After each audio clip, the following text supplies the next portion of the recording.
waxbartaan waxbartaan waxbartaan waxbartaan waxbartaan barwaaqo gaarane waxbartaan waxbartaan waxbartaan waxbartaan waxbartaan barwaaqo gaarane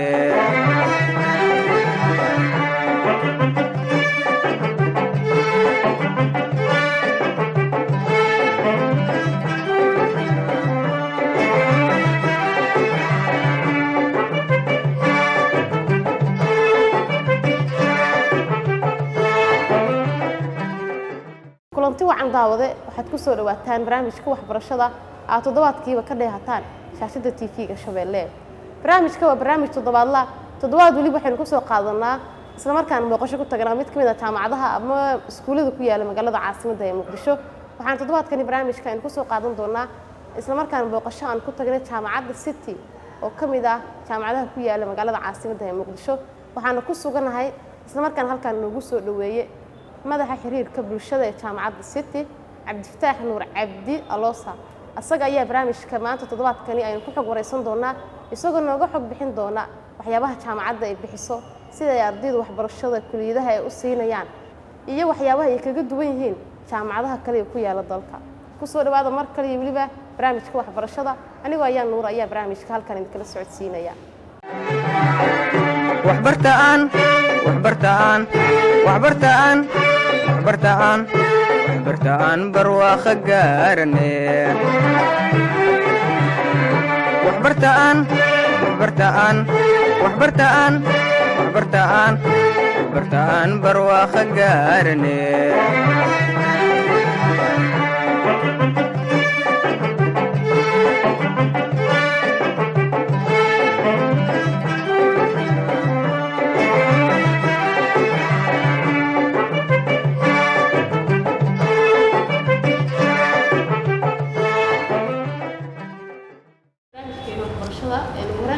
Cabdifataax Nuur Cabdi Aloosa ku magacdeeb ahna madaxa xiriirka bulshada ee jaamacadda City aan toddobaadkan barnaamijka waxbarashada TV-ga Shabeelle ay ku soo qaadanayno. Cabdifataax soo dhawaad. waa dhawahay waa in soo dhaweynaynaa marka hore TV-ga idaacadda Shabeelle runtii warbaahinta aan aad isugu dhownahay waa dhawahay barnaamijka waxbarashada. horeen aad kaga mahadcelinaa qaabka barnaamijkan ma loo balaqeen toddobaadkan in aad magac suuteen barnaamijkan waxbarashada ala qorshooyinka dalka muddo toddobaad dib ugu booqanaa iskuulna jaamacad waxaad si kooban faahfaahin naga siisaa waxbarashada guud ee jaamacadda City aan toddobaadkan barnaamijka aynu ku soo martiqaadnay. runtii marka la wada bogaadinaynaa qaabka quruxda badan runtii aad focuska u saareysaan dhinaca waxbarashada qaasatan programkan oo waxbarashada quseeyo si kooban haddaan uga hadlo jaamacadda City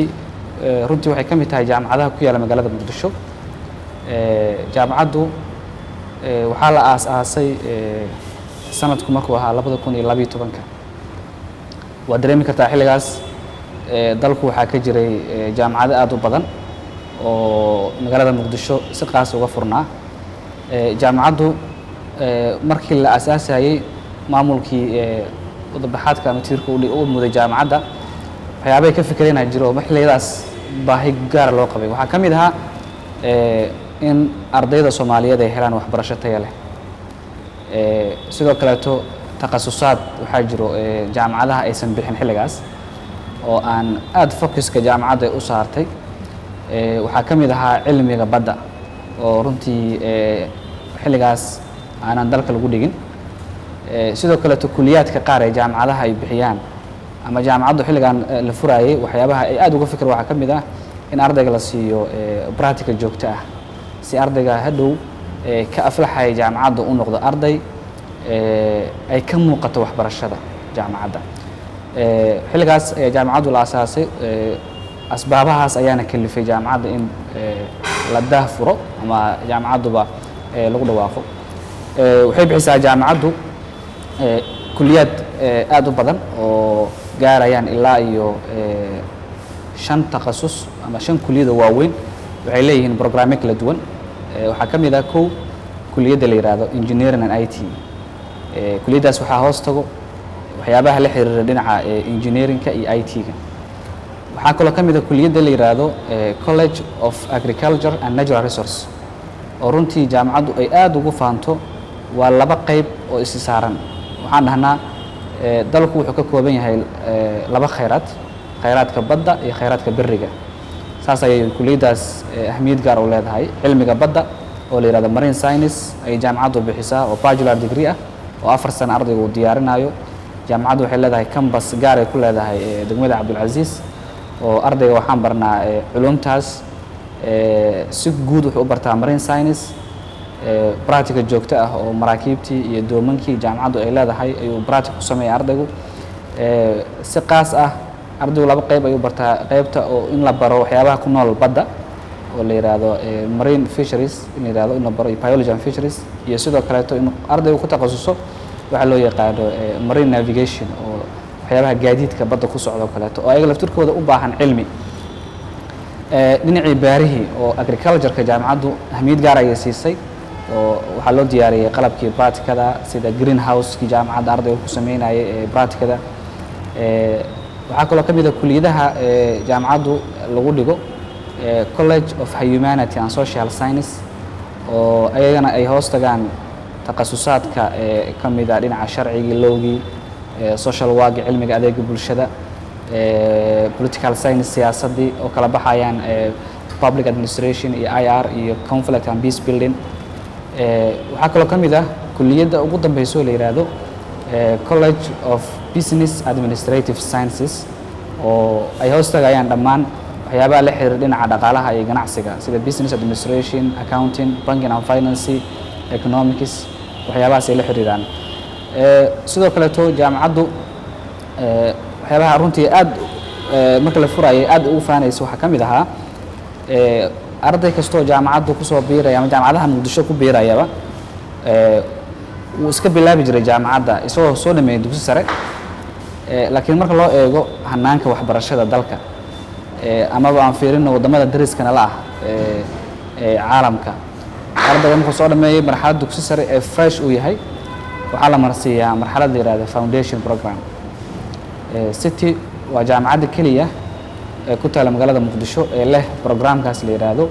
diyaarinta jaamacadeed oo la yidhaahdo foundation program. ardayga muddadaas kooban waxaan siinaa muddo 6 bilood waa hal semester oo la yidhaahdo semester 0.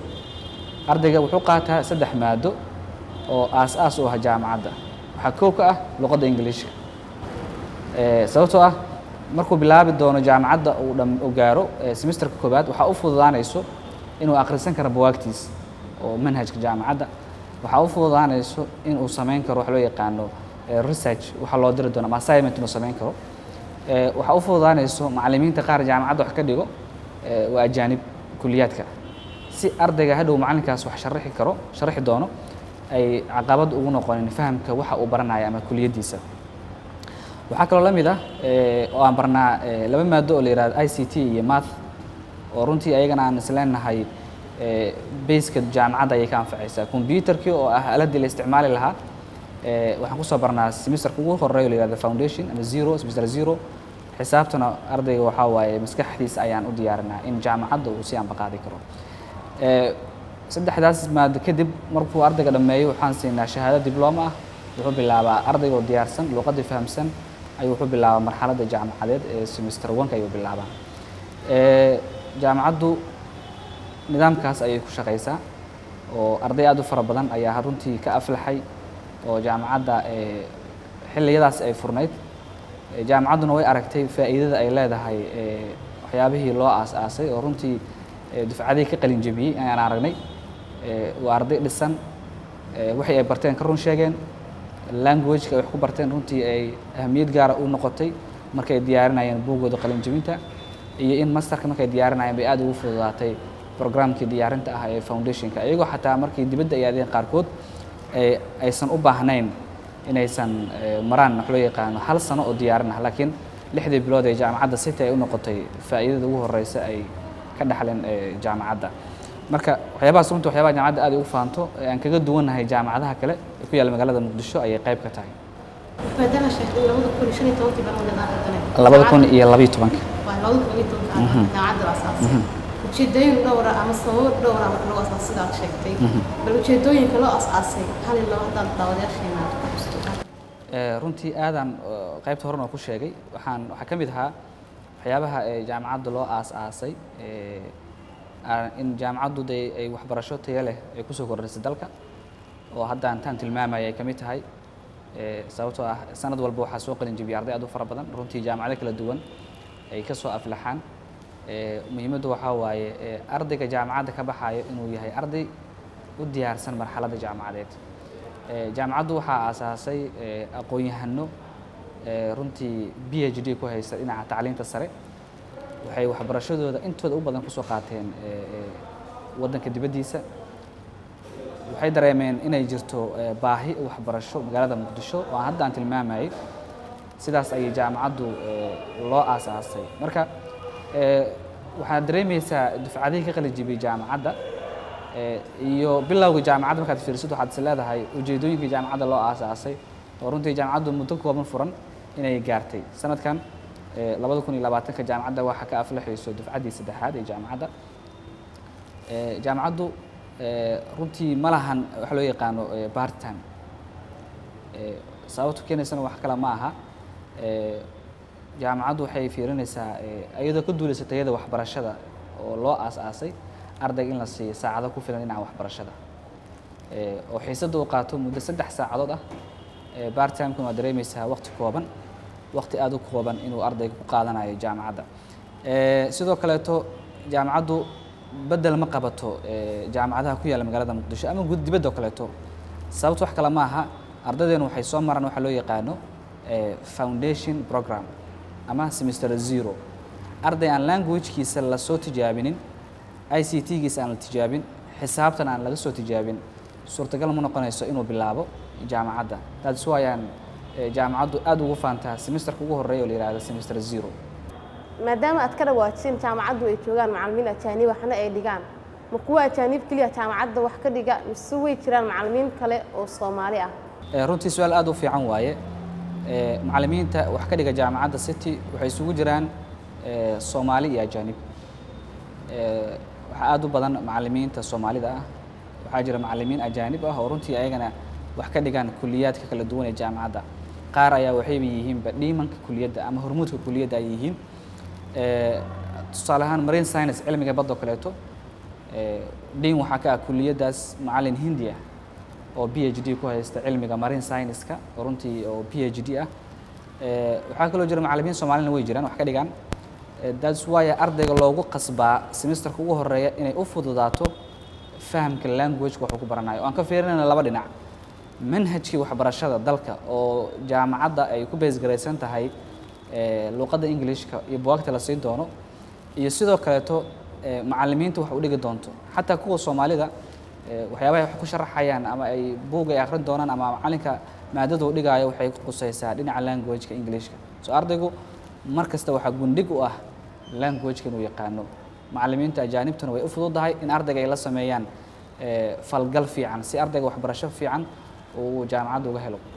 maadaama jaamacaddu in muddo ay soo socotay arday wax baraysay intee dufcadood ama mise dufcadood ayaa ka qalin jebisay jaamacaddani 18 iyo 19 labadii sano aan soo dhaafnay ay jaamacaddu waxa ka aflaxay 2 dufcadood waxay ka kala qalin jebiyeen dhammaan takhasusaadka jaamacadda sida marine science-ka agriculture beeraha oo kaleeto waxa laga qalin jebiyey engineering jaamacaddu waxay kaloo soo saartay political science-ka iyo IT-ga runtii oo arday aad u dhisan waxay kaloo jaamacaddu soo saartay arday aad u baratay cilmiga la yiraahdo looga ama shariican law ay jaamacaddu ka qalin jebisay sidoo kaleeto arday waxay jaamacaddu soo saartay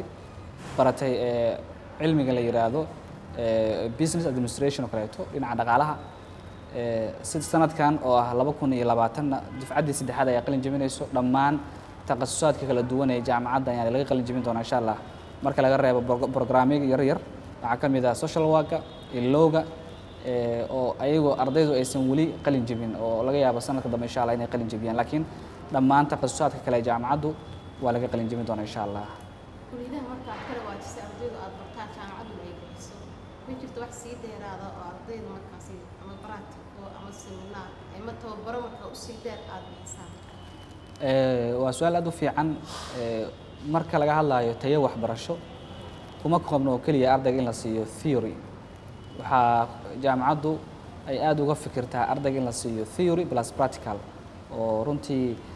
ardayga ka baxay jaamacadda uu noqon doono arday aad u dhisan tababaran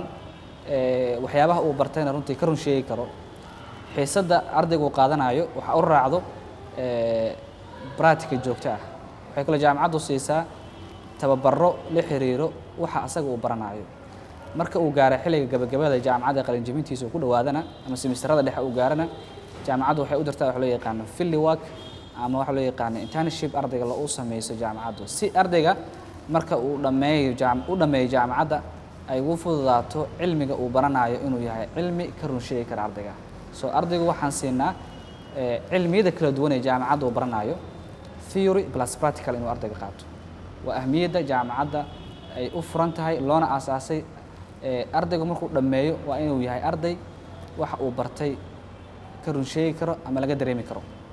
weliba daqiiqado kale ka dhawaajisay inaad jaamacad city jaamacadaha kale waxyaaba ay ugu duwan tahay jiraan sana guulo ay gaartay ay jirtaan aan city guulaha ay gaartay inta sano ay soo socotay guulaha dhanka waxbarashada ka gaartay dhanka ardayda ladada markaasi runtii su'aal kale aad u fiican waaye waa sax jaamacaddu inta ay furneed waxay gaartay guulo aad u waaweyn waxaa ka mid ah guulahaas waxa ugu weyn oo ay jaamacaddu ay sheegan karto waxaa ka mid ah tayada waxbarashada oo aan jaamacaddu ay aad ugu faanto dufcadihii ka qalin jebiyey jaamacadda haddaan dib u milicsano 2018 jaamacadda waxaa ka aflaxay arday runtii tir ahaan aad u yar laakiin tayo ahaan aad u badan xagga tayada waxbarashada dufcaddaas jaamacaddu waxay dhiganayeen muddo 5 sano ah hal sano waxay soo qaateen foundation program iyo 4 sano oo takhasuska jaamacadda kala duwan ardaydaas guulahay gaareen waxaa ka mid ah oo jaamacaddu runtii aad u faanto oo mar walba ay jaamacaddu ay xusto sanad walbo hay-ad ku taalla dalka Turkiga waxaa jirto deeq waxbarasho mar walba soo baahiso oo si ardayda Soomaaliyeed ama guud ahaanba caalamka ay uga faa'iideystaan ardaydeenu waxay gaarayeen 75 arday waxaa soo gaartay informationkaas dhammaan ardaydu way apply gareeyeen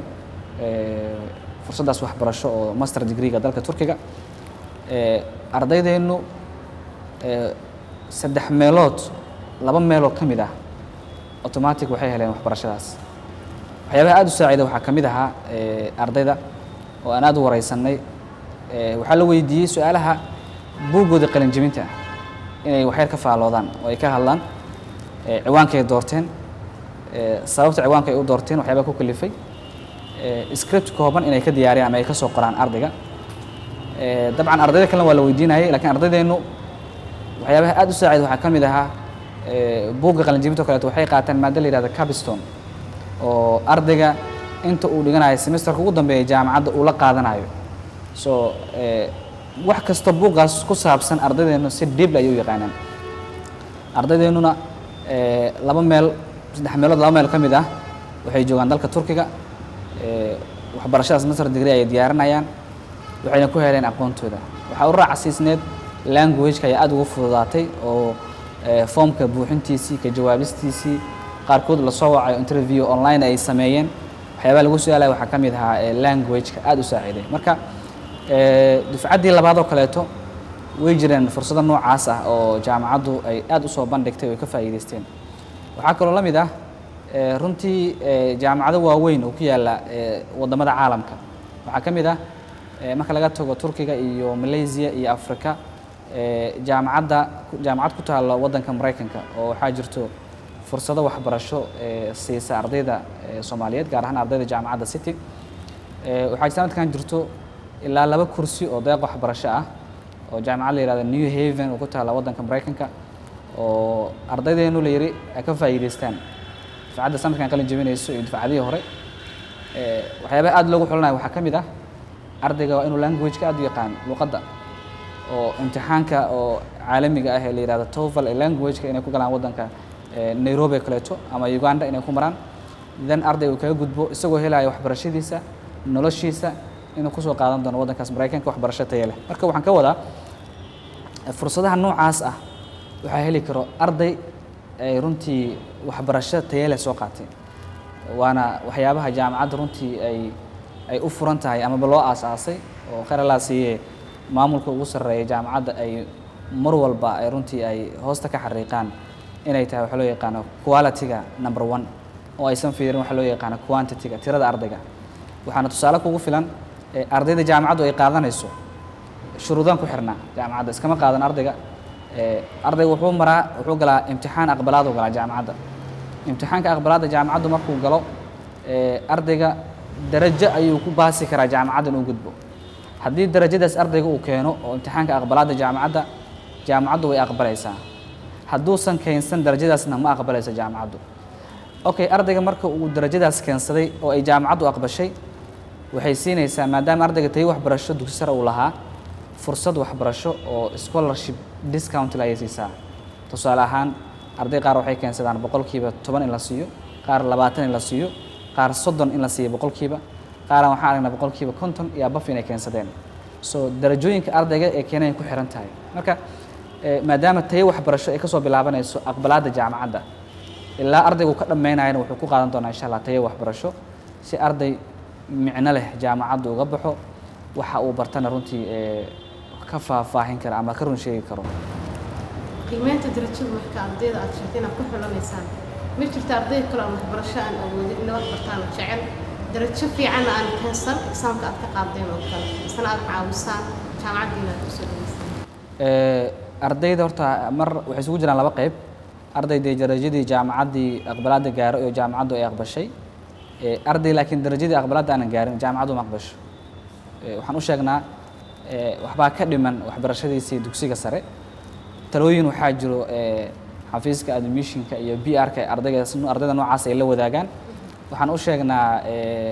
in ardaygaas haddii jaamacaddu bilaabo uu jahawareer kala kulmi doono jaamacadda, laakiin aan kula talino inuu ku laabto dugsiga sare sanadka dambe asagoo dhisan oo diyaarsan jaamacadda ku soo biiro. of course jaamacaddu inay arday qaadato way rabtaa oo jaamacaddu inay arday badan hesho way u furan tahay. haddana ardayga noocaas haddii jaamacaddu ay qaadato jaamacadda iyo asagaba waxaa dhex mari doono runtii jahawareer dhinaca waxbarashada oo ardayga waxaad arkaysaa waxbarashada inuu ku dhaco maadooyin badan ay ku soo laabato isaga jaamacadda uu naco waxaana keenaya tayada waxbarashada. haddii marka ardayga darajadii la rabay uu keeno jaamacadda way qaadanaysaa. haddii uusan keeni waayo talooyinka noocaas ayaan la wadaagnaa si ardayda waxbarasho fiican ay u helaan. ma jiraan marka shuruudo kale oo sii dheer markii laga soo gudbo middan darajada oo ardayda jaamacadda inay ku soo biirayaan dabcan? shuruudo way jiraan oo shuruudaha aqbalaadda jaamacadda ama shuruudaha ardayga laga rabo waxaa ka mid oo kaleeto inuu ardayga dugsi sare soo dhameeyey. waxaa kaloo ka mid ah shuruudaha ardayga laga rabo kaleeto in dukumentiga caddeynaya inuu dugsi sare dhameeyey inuu la yimaado sida shahaadada dugsiga sare oo runtii ama imtixaankii dowladda oo national examka ardayga inuu galay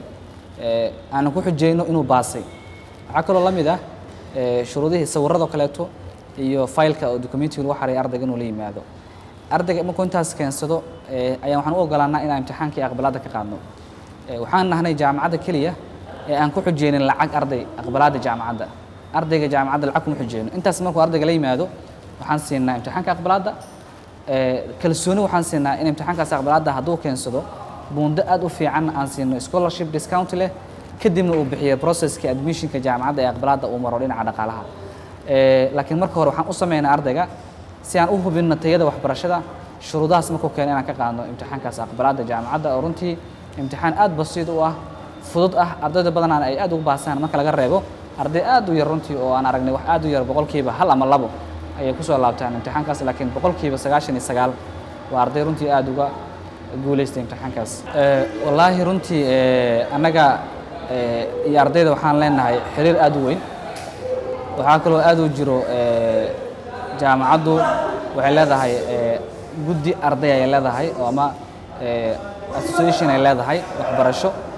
oo ardaydu ay leedahay. waxay leedahay kaabagalaasyaa jiro, waxaa jiro guddiyo galaasyada ka dhex furan oo jaamacaddu ay leedahay.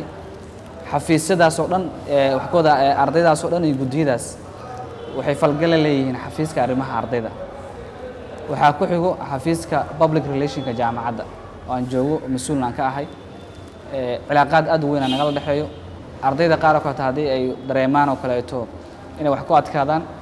waxaan la wadaagnaa departmentska ay ku kala jiraan hadday noqoto qaybta foundationka madax ayay leedahay qaybta foundationka director ayay leedahay ku-xigeen ayay leedahay macallimiin ayaa jooga wax ka dhigo hadday tahay dhinaca kuliyaadka kala duwan denis ayaa jiro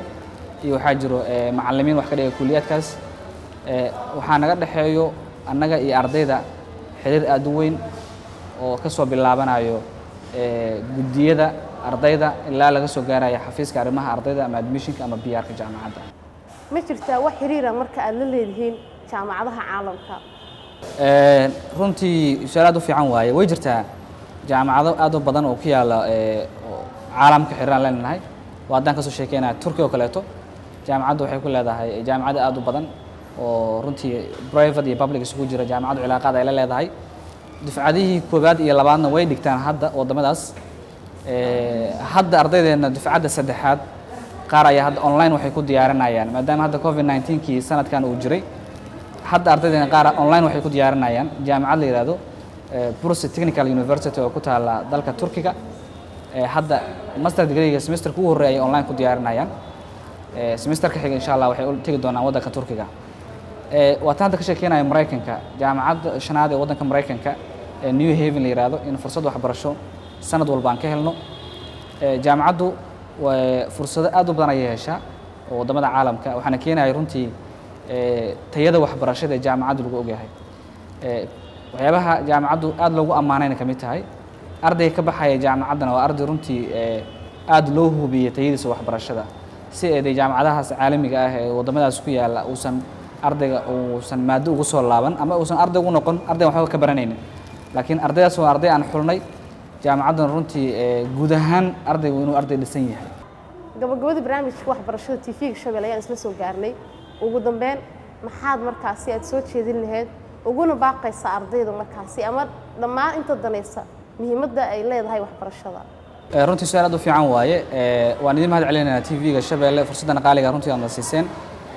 horta waxaan ugu baaqaynaa mar walba ardayda Soomaaliyeed inay ka faa'iideystaan waxbarasho dhammaan jaamacadaha kala duwan ee ku yaala magaalada Muqdisho si gaar ah waxaan leenahay haddii aadna doorataan jaamacadda City ardayga wuxuu naga helayaa waxbarasho aad u fiican tayo leh kuna base garaysan maqal iyo muuqaal ama theory plus practical ardaygan aan siino kuliyadda kala duwan ee jaamacadda waxaan leenahay insha Allah jaamacadda ku soo dhawaada City University waxaa hal ku dhig u ah ama base u ah runtii wax loo yaqaan knowledge slide oo in aqoontu inay iftiimayso tay waxbarashada insha Allah inaan galeysaan waa mahadsantiin waxaan intaan jeclahay inaan ku soo gabagabeeyo barnaamijka waxbarashada aad toddobaadkani ka daawaneedeen TV-ga Shabeelle tan iyo barnaamij xigantaan ku kulmi doono sida ay nabadiino waxbartaan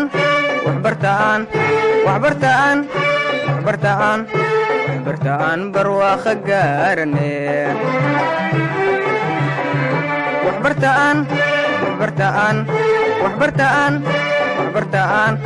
waxbartaan barwaaqo gaarne